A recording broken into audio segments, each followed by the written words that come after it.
하나님 아버지, 어제의 수고와 노동, 그리고 마무리하지 못한 모든 일들과 다스리지 못한 감정들을 뒤로하고 이 새벽 주님 앞에 나와 감사로 찬양할 수 있음은 주님께서 우리를 기억하신다는 믿음이 있기 때문입니다. 사랑의 하나님, 너를 고아처럼 버려두지 않겠다 하신 주님의 말씀에 힘을 얻으며 오늘 이 하루를 시작합니다. 이 세상을 지으신 분께서 나를 아시고 이 세상을 다스리시는 분께서 나를 지키신다는 것을 믿고 담대하게 살아가는 하루가 되게 하여 주시옵소서. 주님, 여기저기 들려오는 소식들이 우리를 불안하게 하고 우리의 삶의 문제들이 우리를 짓누르고 있습니다. 두려움과 염려를 이기며 살고 싶은데 연약한 우리는 작은 소리에도 쉽게 가슴이 내려앉고 사소한 문제에도 금방 겁을 먹습니다. 하나님, 이처럼 연약한 우리를 긍휼히 여겨주시고 강건하게 붙들어 주시옵소서. 방주 속의 노아처럼 아무것도 할 수 없이 그저 하나님만 바라보아야 하는 시간이 있음을 압니다. 하나님, 그러할 때에 무엇보다 하나님의 때와 방법을 잠잠히 기다릴 줄 아는 믿음과 용기를 허락하여 주시옵소서. 우리의 마음은 언제나 바로 지금 골치 아픈 문제들이 말끔히 해결되고 내가 원하는 일들이 이루어지기를 바라지만 가장 좋을 때에 그것을 주님께서는 아시며 내가 원하는 것이 아니라 주님이 원하시는 일이 가장 좋은 것임을 알고 고백합니다. 노아가 비가 그치고 물이 마르는 시간을 인내하며 기다린 것처럼 주님의 때를 기다릴 줄 아는 성숙한 믿음을 우리에게도 허락하여 주시옵소서. 하나님, 바라오니 우리가 믿음의 눈으로 나 자신과 세상을 바라보기 원합니다. 세상은 소란스럽지 않은 때가 없었습니다. 우리 인생에도 때로 고통과 아픔이 있고 다시 일어설 수 없을 것 같은 큰 절망이 찾아오기도 합니다. 하지만 그 가운데서도 우리를 향한 하나님의 선한 손길을 늘 발견할 수 있도록 우리를 인도하여 주시옵소서. 어둠의 세력은 두려움과 불안, 염려를 통해 우리를 흔들어대곤 합니다. 하지만 문제보다 더 크신 분이 하나님이심을 늘 기억하면서 담대하게 살아나가게 하여 주시옵소서. 사랑의 하나님, 성도님들과 가정들을 위하여 기도합니다. 교회에 나와 예배드리기를 간절히 사모하지만 직장이나 다른 여건으로 그러지 못하는 성도님들을 기억하여 주시옵소서. 주님께서 그들의 마음을 알아주시고 그들의 마음에 위로를 내려 주시옵소서. 멀리서 예배하고 기도할 때 주님께서 그들의 심중에 말씀하여 주시고 그들의 기도를 들어주시기를 원합니다. 오늘도 새벽 기도를 멀리서 드리는 분들이 있습니다. 소망 수양관과 분당 기도처, 지하 예배실과 기도실, 그리고 각자의 가정에서 일터에서 예배하고 기도하는 모든 성도님들의 마음과 영혼에 생명의 기쁨을 허락하여 주시옵소서. 주님, 실직으로 경제적인 어려움을 겪고 있는 성도님들이 있습니다. 또 성실하게 생업을 감당하다 은퇴로 현장에서 물러난 분들도 있습니다. 주님께서 이들의 마음을 위로하시고 격려하여 주시기를 원합니다. 뜻하지 않게 만난 실직이나 은퇴로 인하여 가정에 어려움이 없었으면 좋겠습니다. 새로운 소명과 이를 발견하는 값진 전환점이 되게 하여 주시옵소서. 늘 주님께서 함께 하시며 위로를 내려 주시옵소서. 하루빨리 새 직장을 구해야 하는 성도님들이 있습니다. 조급한 마음 내려놓게 하시고 주님을 의지하며 믿음으로 기다리며 자신을 준비하게 하여 주시옵소서. 가장 좋은 길로 인도하실 주님을 기대하며 기다리는 의미 있는 시간들이 되게 하여 주시옵소서. 은퇴 후 마주하게 된 새로운 환경이 어색하고 불안한 성도님들이 있습니다. 최선을 다한 과거의 삶을 돌아보며 스스로 위로를 받게 하시고 모든 것을 기억하고 칭찬하실 하나님을 생각하며 힘을 얻게 하여 주시옵소서. 무엇보다도 가족들이 그 노고에 진심으로 감사할 수 있기를 원합니다.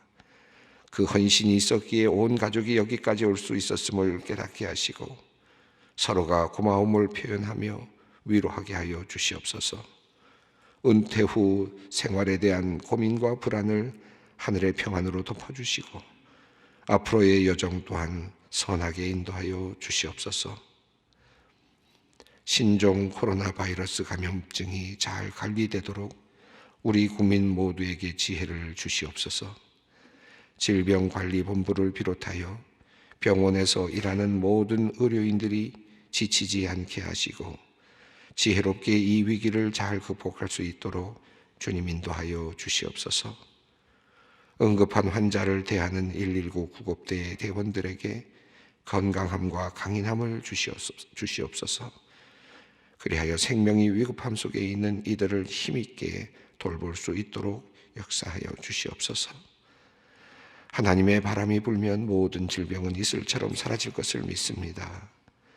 우리의 무력함과 부족함을 늘 통감합니다. 주님께서 우리를 지켜주시고 홍수와 같은 질병의 재난에서 우리를 구하여 주시옵소서. 이 나라를 지키는 국군 장병들이 안전하게 훈련받고 건강하게 지내기를 기도합니다. 부모와 가족을 떠나서 새로운 환경에서 살아가는 이 나라의 젊은이들입니다. 낭비되는 시간이 아니라 미래를 꿈꾸는 시간, 몸과 마음을 다시 가다듬고 정돈하는 시간이 되게 하여 주시옵소서. 훈련병으로 시작하는 이들은 외롭지 않게 하시고 기도하는 부모님의 소박한 소원은 주님께서 들어주시고 응답하여 주시옵소서. 이제 하나님의 말씀 앞으로 나아갑니다. 주님은 아브라함의 하나님, 이삭의 하나님, 야곱의 하나님만이 아니라 나의 하나님, 우리의 하나님이심을 고백합니다. 믿음의 선조에게 주신 그 언약의 말씀이 오늘 나에게도 우리에게도 주시는 약속임을 믿으며 순종함으로 한 발을 내딛는 오늘 이 아침이 되게 하여 주시옵소서. 우리 주 예수 그리스도의 이름으로 기도드리옵나이다. 아멘. 오늘 하나님께서 우리에게 주시는 말씀은 창세기 8장 1절로 12절 말씀입니다. 창세기 8장 1절로 12절 말씀 함께 봉독하겠습니다. 하나님이 노아와 그와 함께 방주에 있는 모든 들짐승과 가축을 기억하사 하나님이 바람을 땅 위에 불게 하심에 물이 줄어들었고 깊음의 샘과 하늘의 창문이 닫히고 하늘에서 비가 그치매 물이 땅에서 물러가고 점점 물러가서 150일 후에 줄어들고 일곱째 달 곧 그 달 11의 날에 방주가 아라랏산에 머물렀으니 물이 점점 줄어들어 열째 달 곧 그 달 초하룻 날에 산들의 벙어리가 보였더라. 40일을 지나서 노아가 그 방주에 낸 창문을 열고 까마귀를 내놓음에 까마귀가 물이 땅에서 마르기까지 날아 왕래하였더라. 그가 또 비둘기를 내놓아 지면에서 물이 줄어들었는지를 알고자 하매 온 지면에 물이 있으므로 비둘기가 발붙일 곳을 찾지 못하고 방주로 돌아와 그에게로 오는지라. 그가 손을 내밀어 방주인 자기에게로 받아들이고 또 7일을 기다려 다시 방주에 내놓음에 저녁 때에 비둘기가 그에게 돌아왔는데 그 입에 감람나무 새 잎사귀가 있는지라. 이에 노아가 땅에 물이 줄어든 줄을 알았으며 또 7일을 기다려 비둘기를 내놓음에 다시는 그에게로 돌아오지 아니하였더라.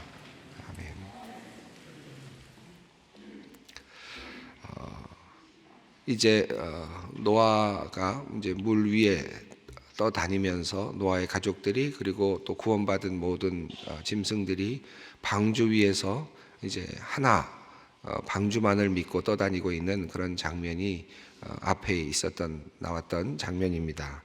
자, 이제 하나님께서 이 상태에서 이제 진노를 멈추시고 이제 물이 줄어들게 하시는 장면이 오늘 장면입니다. 1절 말씀 우리가 함께 읽어보겠습니다. 하나님이 노아와 그와 함께 방주에 있는 모든 들짐승과 가축을 기억하사 하나님이 바람을 땅 위에 불게 하심에 물이 줄어들었고, 이 이제 물이 줄어드는 장면을 이렇게 묘사하고 있습니다. 하나님께서 이제 그냥 하나님께서 정해주신 어떤 그 틀에 따라서 물론 일이 이루어지고 있겠습니다만은, 그런데 하나님의 전환점, 하나님께서 이제 그 진노를 멈추시고 그리고 이제 새로운 국면으로 끌고 가시는 그런 장면이 오늘 장면 첫 번째 1절 말씀인데, 그런 장면에서 그저 하나님께서 원래 계획대로 이제 뭐 시간이 다 차서 이렇게 표현할 수도 있었겠죠. 또 계획된 대로 하나님의 뜻에 따라 이렇게 표현할 수도 있었을 겁니다. 그런데 성경은 지금 1절은 이렇게 표현하고 있는데, 여기 굉장히 중요한 단어가 하나 나오는데 기억하사라고 하는 말씀이죠. 기억하사라는 단어가 성경에 종종 등장하는데, 이 등장할 때마다 매우 중요한 어떤 터닝 포인트를 만들 때가 많습니다. 하나님께서 무엇인가를 기억하시고 이렇게 일을 하시는 거죠. 하나님께서 아브라함을 기억하사 소돔과 고모라 땅을 멸망시키실 때 그런 표현이 나오죠. 하나님께서 아브라함을 기억하사, 아브라함과 했던 약속, 그것을 기억하셨다라는 뜻입니다. 그러니까 롯과 그리고 그의 가족들이 소돔과 고모라 땅에서 멸망해야 되는 그런 상황 속에서 하나님께서 아브라함을 기억하셔서 롯의 가족들을 구출해 내셨다 하는 거죠. 자, 이렇게 하나님께서 어떤 특별한 일을 전환점을 만드실 때 그냥 때가 차서 뭐 이런 표현도 있을 때가 있습니다만은, 그런데 오늘 이 표현에서는 이제 누군가를 기억하시고 이제 이 저주를 또 이 재앙을 멈추셨다. 하나님께서 이제 방향을 트셨다. 이 방향을 트실 때, 하나님의 계획을 트실 때, 또 하나님이 하시던 어떤 그 방식을 또 돌이키실 때 이런 표현들이 나오고 있습니다. 1절 말씀에 보면 하나님께서 누구를 기억하셨습니까? 노아와 그와 방주에 있는 모든 들짐승과 가축들을 기억하사. 그러니까 여기 표현된 이 말씀은 노아만 이렇게 한 것이 아니죠. 우리 아브라함 경우에는 아브라함을 기억하셔서 롯의 가족들을 이제 의인을 기억하셔서 다른 가족들을 이제 구해내셨는데, 여기서 보면 하나님께서 단지 노아만 기억하신 것이 아니라 여기 함께 타고 있는 방주에 타고 있는 가족들 8명 모두, 그리고 들짐승들과 그리고 가축들을 다 기억하셨다. 자, 이렇게 하나님께서 구원하신 그 사람들을 모두 다 기억하시고 그들과 사실 암묵적인 약속을 하셨다고 생각이 되는데, 이제 새로운 출발을 약속하신 것이죠. 그것을 기억하시고 이제 파괴되는 힘, 하나님께서 진노하시고 또 재앙을 주시는 그 힘을 이제 정지시킵니다. 그리고 이제 새로운 국면을 만들어 가시는데, 이 새로운 국면을 만들어 가실 때 또 나오는 단어가 하나님이 바람을 땅 위에 불게 하심에 라는 표현이죠. 바람을 불게 하셨다. 여기서 바람은요, 어떤 단어하고 똑같으냐 하면 창세기 1장 2절에 나오는 단어와 같습니다. 뭐였습니까? 루아흐라고 하는 단어입니다. 영이라고 하는 단어입니다. 그러니까 여기서도 하나님의 영이 이제 일을 하고 계시는 거죠. 그래서 하나님의 영이 또 동풍이 불었다 할 때도 사실은 그 영이 표현되는 경우가 있습니다. 하나님께서 바람을 땅 위에 불게 하심에, 이 말씀은 지금 하나님의 영이 움직이고 계시는 모습을 표현하고 있습니다. 마치 창세기 1장 2절에서 새로운 창조가 일어나듯이 이제 하나님께서 새롭게 이제 물들을 또 다시 가르고 계시는 거죠. 창세기 1장 1절부터 나오는 그 내용들을 쭉 보면 하나님께서 이제 빛이 있으라 하시고, 그 다음에 궁창 위의 물과 궁창 아래 물과 이거 나누시면서 말씀들을 하시잖아요. 말씀으로 해 나가시면서 그 말씀하셨을 때 하나님의 영이 움직이셨겠죠. 같이 삼위일체이신 하나님께서 역사하셨으니까 영이 함께 하셨을 겁니다.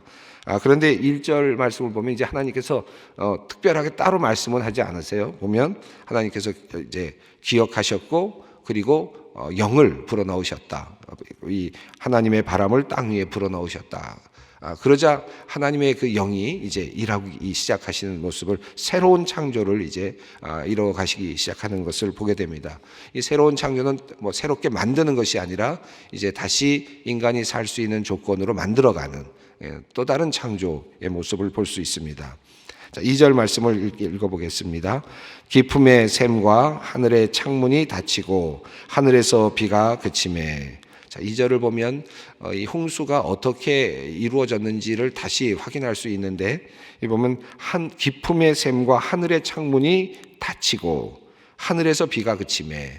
이게 뭐 같은 표현일 수는 있겠습니다만은, 반복적인 의미에서 다른 개념으로 표현하실 수도 있습니다만은, 그러나 이 흐름을 보면 깊은 샘이 이제 그치고 하늘의 창문이 닫히고 그리고 하늘에서 비가 그치다. 그러니까 비가 내리는 정도는 그냥 그거는 뭡니까? 하나의 작은 모습이고, 우리는 보통 비만 와도 장마가 있고 비만 와도 홍수가 나는데, 비가 아니라 여기서 말하는 것은 하늘의 샘이, 하늘의 창문이 열려서 물이 쏟아져 궁창에 물이 내려왔다는 뜻이고, 또 땅 밑에 있었던 물의 경계를 흩으셔서 땅 속에 있던 물들이 샘솟듯이 올라온 그런 이제 모습이죠. 그것이 지금 하나님의 대재앙으로 표현이 되고 있습니다.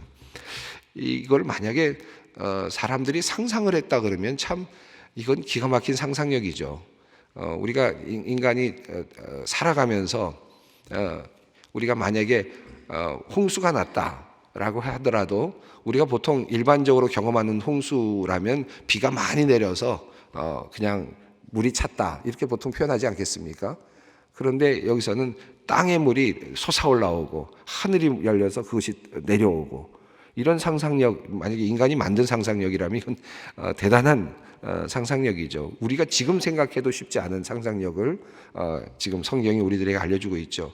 이것은, 이 말씀은 도리어 거꾸로 말하면 하나님께서 그렇게 하셨다는 사실을 그들이 경험했다는 그런 의미로, 분명하게 경험했구나 하는 사실을 또 미루어 짐작할 수 있을 것 같습니다.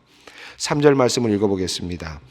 물이 땅에서 물러가고 점점 물러가서 150일 후에 줄어들고, 그리고 4절입니다. 일곱째 달 곧 그 달 11의 날에 방주가 아라랏산에 머물렀으며. 이 아라랏산이라고 하는 것은 산 이름이 아라랏이라고 하는 것이 아니라 아라랏이라고 하는 지역에 있는 어떤 산입니다. 그러니까 우리가 설악산 이렇게 따로 특별한 이름이 있는 시내산 이런 것이 아니라 아라랏 지역에 있는 어떤 산 중에 이렇게 도착했다라고 하는 그런 의미죠. 여기 이제 그 숫자들이 많이 나오는데, 물론 의미를 다 붙일 수도 있겠죠. 우리가 영적으로 이것을, 성경을 잘 이해하고 또 하나님께서 영감을 주실 때 우리가 중요한 것들을 이해할 수 있을 것 같은데, 특별히 이제 그 앞부분에서 그 7장 11절에서도 이제 같은 표현이 나왔는데, 열일의 날이라고 하는 표현이 나왔죠. 여러분 기억하시죠? 열일의 날. 그래서 둘째 달 열일의 날에 이제 하늘의 창문이 열리고 비가 내리기 시작했습니다. 노아가 600세 되던 날, 해의 둘째 달 열일의 날에 이제 비가 내리기 시작했다라는 표현이 나옵니다. 그런데 4절에 보면, 오늘 본문에 일곱째 달 열일의 날에 방주가 아라랏산에 머물렀다라는 표현이 나오죠. 그러니까 5달입니다. 그러니까 150일을 이제 이라는 표현이 거기서 나오는 건데요. 그러니까 31일이냐 30일이냐 이런 걸 이제 따진 건 아닌 것 같고, 여기서 말하는 것은 30일을 한 달로 표현한 것 같고요. 그럼 5달이 지났다라는 표현이고, 이제 5달이 완전히 지난 후에 그 달 열일의 날에 방주가 아라랏산에 이제 머물게 되었다라는 표현이 나옵니다. 이 열일의 날, 왜 17일일까? 궁금했어요, 사실은. 왜 17일일까요? 왜 성경이 여기서 굳이 17일이라고 하는 그 날짜를 굳이 썼을까? 창세기에 나오는 이 17일인데요. 날짜로 보면은 창세기에 나오는 이 날짜는 우리가 달력이 있었던 시기라고도 보기 어려울 만큼 옛날 얘기를 하기 때문에 이 지금 날짜 계산이 지금 달력으로 며칠이냐 이걸 환산하는 것은 불가능한 얘기죠. 다만 이제 그 달이 가지고 있는 의미만 우리가 해석할 수 있는 거죠. 근데 이 달, 17일이라고 하는 이 달. 근데 이 책이 하나님께서 언제 이걸 써서 주셨습니까? 시내산에서 이스라엘 민족들에게 써주신 거죠. 그러니까 시내산에서 율법을 받을 때 이 창세기, 출애굽기, 레위기, 민수기, 신명기라고 하는 이 책을 이제 받은 거 아닙니까? 그러니까 하나님께서 이제 써주셨다는 것을 우리가 확신할 때 이 말씀은 그 당시에 사람들이 처음 열고 그 당시의 말씀으로 읽었다 이렇게 볼 수 있습니다. 자, 그러면 17이라는 말씀이 그들에게는 어떻게 다가왔을까 생각을 해보면 한번 보시죠. 이 17일은요 출애굽기를 우리가 읽었습니다마는 출애굽기에서 중요한 날이 하나 있었습니다. 출애굽하는 날이었죠. 출애굽하는 날 12장을 보면 출애굽기 12장을 보면 이 달을 너희의 첫째 달로 하고 라고 시작을 하시는 말씀이 나오지 않습니까? 그리고 열흘째 되는 날에 뭘 하라 그랬습니까? 양을 골라서 준비해라. 공부 다 하셨지만 다 새롭죠. 새로워서 좋습니다. 열흘째 되는 날 이제 어린 양을 준비하라 하고 했고 그리고 나서 14일째 되는 날 그러니까 14일째 되는 날에 어떤 일이 있었습니까? 떡을 먹고 유월절 양을 잡아서 바르라 했습니다. 유월절 양을 바른 거죠. 그러니까 14일째가 되는 날이 이제 유월절이고 그날 어떻게 했습니까? 그날 장자가 죽고 바로 그들은 그 애굽할 수 있었습니다. 애굽에서부터 떠났죠. 그러니까 14일이 출발일입니다. 애굽에서 출발한 날입니다. 그러면 17일은 무슨 날이냐? 뭐가 연결이 될까요? 이 흐름상으로 보면 홍해입니다. 홍해가 17일로 봐요. 그래서 커멘터리들 보면 주석학자들이 표현한 것들 보면 이 17일의 의미를 그들이 홍해의 경험으로 봅니다.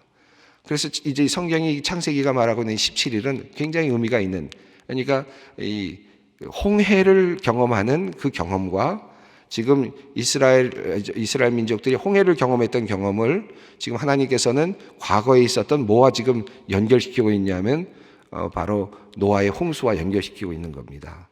그러니까 노아의 홍수는 제가 8명이라고 하는 이름 숫자를 의미를 말씀을 드렸는데 세례와 관련이 있다고 하는 말씀을 드렸는데 노아의 홍수는 첫 번째 세례입니다. 하나님께서 주시는 첫 번째 세례라고 볼 수 있고 그리고 이스라엘 민족이 홍해를 건널 때 우리가 다 광야에서 세례를 받았으며 하는 말씀이 홍해의 세례로 볼 수 있습니다. 그러니까 이미 하나님께서 세례를 노아의 시기에 노아와 가족들에게 8명에게 세례를 주시고 그 다음에 하나님께서 또 이스라엘 백성들을 출애굽시키실 때 또 하나님께서 그날 17일 날 세례를 주셨다라고 볼 수 있죠.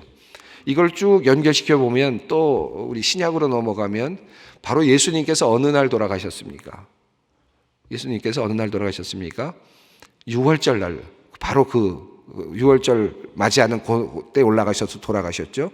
그래서 6월절이 그 당시에 이스라엘 민족이 예수님께서 돌아가셨던 바로 그날이 며칠이었을까? 이스라엘 달력으로 며칠이었을까를 그때 이렇게 환산을 한 기록들이 나오는데 그날이 성경에도 나오지요. 니산월 며칠입니까? 14일입니다. 니산월 14일. 그래서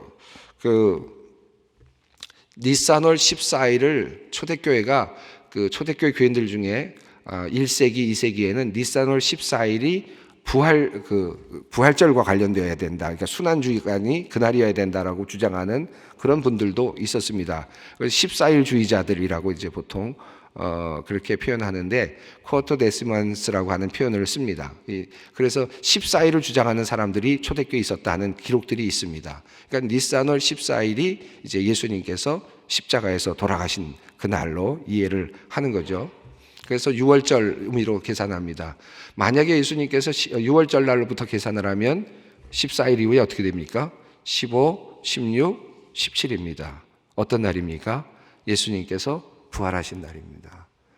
그러니까 이 영적인 뭐 숫자 자체가 우리에게 함의해주는 상징적인 의미일 수 있겠지만, 또 이 초대 우리 창세기에서부터 이어지고 있는 이 그 흐름이 그냥 흐름이 아니구나 하는 것을 우리가 알 수 있죠.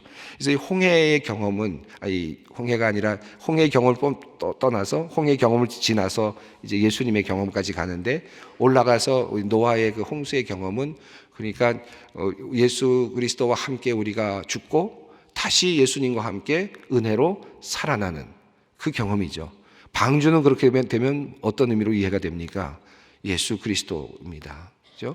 예수 그리스도라고 하는 방주에 올라탄 사람들만이 하나님의 은혜를 입고 그리고 그 재앙 속에서 물 속에서 건짐을 받는 거죠. 이 사실을 우리가 구약 성경이고 아주 오래된 이야기, 태초의 이야기, 노아의 홍수 이야기지만 우리는 이 이야기 속에서 예수님의 그 구원의 섭리를 다시 한번 찾아볼 수 있습니다.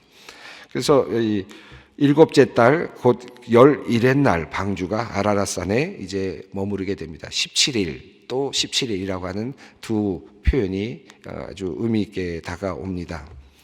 자, 이제 6절부터 9절 있는 말씀을 읽어보겠습니다. 40일을 지나서 노아가 그 방주에 낸 창문을 열고 까마귀를 내놓음에 까마귀가 물이 땅에서 마르기까지 날아 왕래하였더라. 그가 또 비둘기를 내놓아 지면에서 물이 줄어드는지를 알고자 하며 온 지면에 물이 있으므로 비둘기가 발붙일 곳을 찾지 못하고 방주로 돌아와 그에게로 오는지라. 그가 손을 내밀어 방주한 자기에게로 받아들이고. 여기 보면 이제 까마귀를 먼저 40일이 지났습니다. 150일이 지나고 그리고 이제 40일이 지나서 요건 명료하지는 않아요. 그러니까 150일이 지난 다음에 지금 아마 이어서 40일인 것 같아요. 근데 40일이라는 표현도 중요한 것은 이게 합해졌는가, 150일에 합해졌느냐 또는 떠났느냐 하는 것보다 더 중요한 것은 40일이라고 하는 숫자는 완전한 것을 경험하는 시간입니다. 그래서 40이라는 숫자와 7이라는 숫자는 완전함을 가리키거든요. 그래서 예수님께서 40일 동안 금식하셨다라는 표현은 하나님 예수님께서 완전한 금식 안으로 들어가셨다라는 그런 표현으로 이해할 수 있습니다. 이스라엘 백성이 40년을 광야에서 있었다라는 말은 광야 생활의 완전한 경험을 이야기합니다. 그런 의미로 이 성경이 계속 40이라는 숫자를 사용하는데, 이 40이라는 숫자가 150일이 지난 다음에 그 다음에 40일이었든 아니면 그 안에 포함되었든지 명료하진 않지만 어쨌든 40일이 지나서라는 표현은 어떤 의미가 있습니까? 그러니까 이제 아라랏산에 도달한 후에 모세는 얼마를 기다린 겁니까? 또다시 완전한 시간까지를 기다린 겁니다. 그러니까 도달한 것이 아니라 물이 완전히 빠지는 시간을 이제 기다리고 있었다라고 보여집니다. 그것이 40일이라는 그런 상징적인 의미로 표현되고 있습니다. 그 다음에 7절, 8절, 9절을 보면 까마귀를 내놓고요. 까마귀가 왕래하고 있는데 비둘기를 내놓았는데 갔다가 돌아왔고 두 번째 돌아올 때 또 7일을 보냅니다.